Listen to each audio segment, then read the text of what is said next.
Sobre esse assunto, nós recebemos o economista e professor de Relações Internacionais, Igor Lucena. Professor, bom dia, muito obrigado por atender a Jovem Pan mais uma vez. Muito bom dia, é um prazer estar aqui com vocês.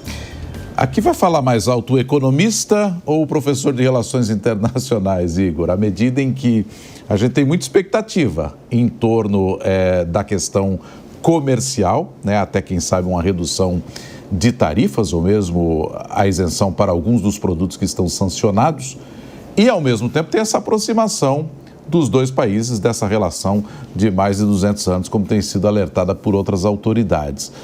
Como é que o senhor vê esse início de conversa e essa fala do presidente de que as negociações começam imediatamente? Olha, a gente tem que separar um pouco o que é muita conversa do que é realidade. De fato, o caminho se abriu em relação ao governo brasileiro e o governo norte-americano. Isso dá para o público interno do Brasil uma espécie de vantagem. Isso também eleva muito o capital político do presidente Lula do ponto de vista de política externa, quando ele abre esse caminho.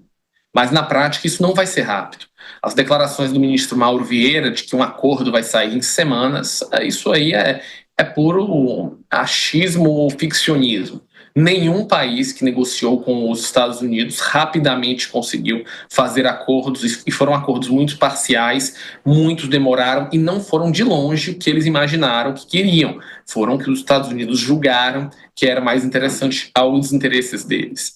É importante também dizer que esse acordo vem no momento onde os Estados Unidos prepara, sim, ações mais fortes dentro da Venezuela e não há interesse dos Estados Unidos de que o Brasil se insurja contra as ações americanas. Então, esse caminho se abre também como uma espécie de para-raio para o que vai acontecer na Venezuela e que o Brasil não faça grandes movimentos contra as ações dos Estados Unidos. Há risco de fechar as negociações. Então, há sim um aspecto geopolítico extremamente forte.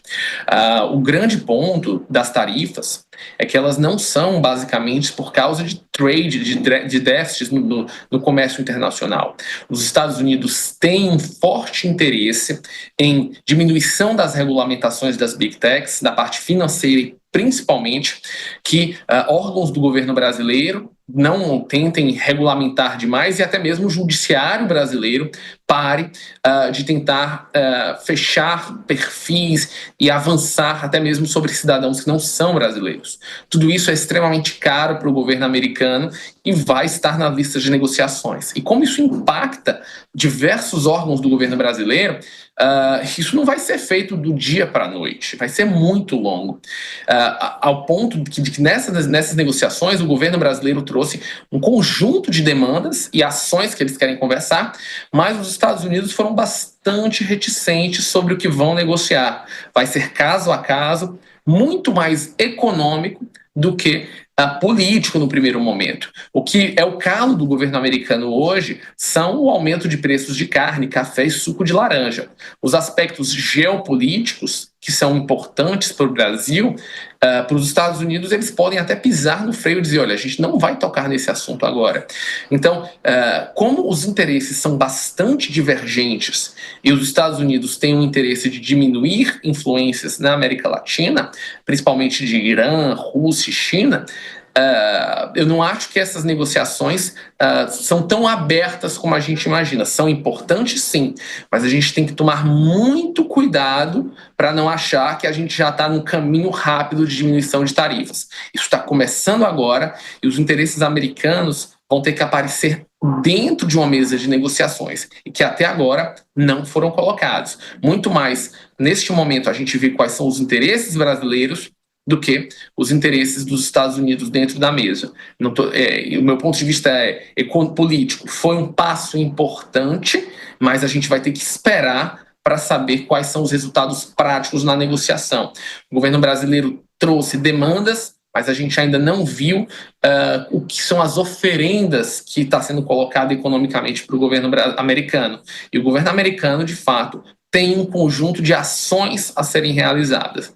E não se ache estranho se as ações na Venezuela avançarem de uma maneira radical nas próximas semanas ao mesmo tempo que o governo americano começará a negociar com o Brasil. Agora, professor, ontem eu entrevistei um economista que disse que acredita num meio termo. As tarifas em 50%, ele não acredita em redução total e que um bom caminho para o Brasil seria pelo menos 25%. Qual caminho o senhor acredita que seria o ideal e o possível? Eu não acho que a gente vai sair para 10%.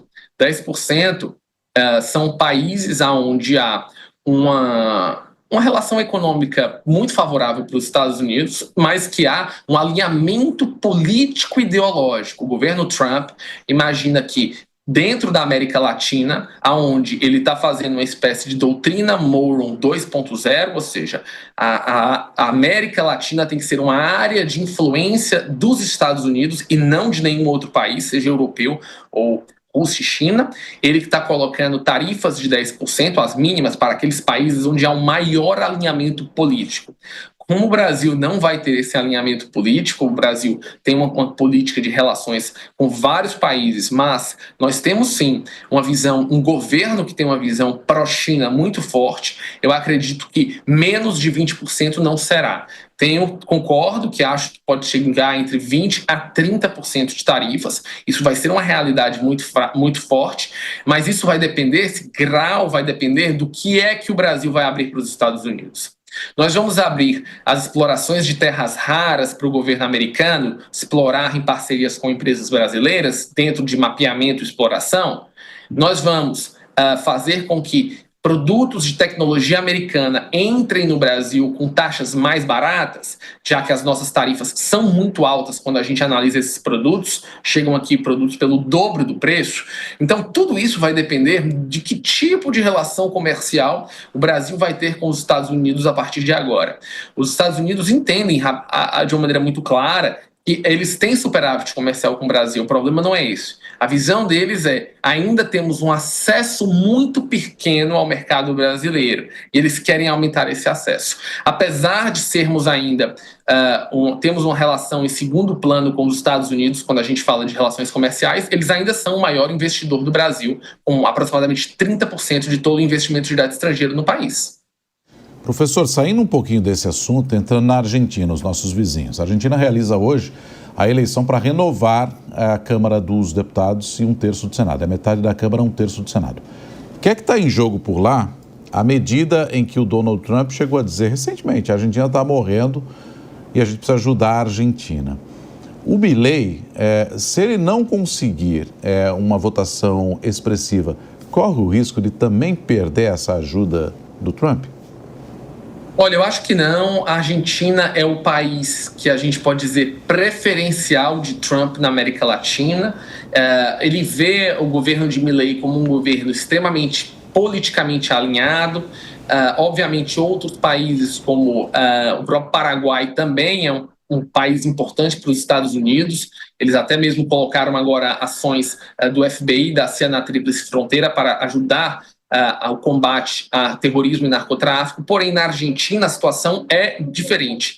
Há um alinhamento ideológico muito forte. Ao dizer que a Argentina precisa ter um ganho político efetivo para Milei para que haja o apoio do Tesouro Americano, no meu ponto de vista, ele está tentando falar para o eleitor argentino votar com Milei.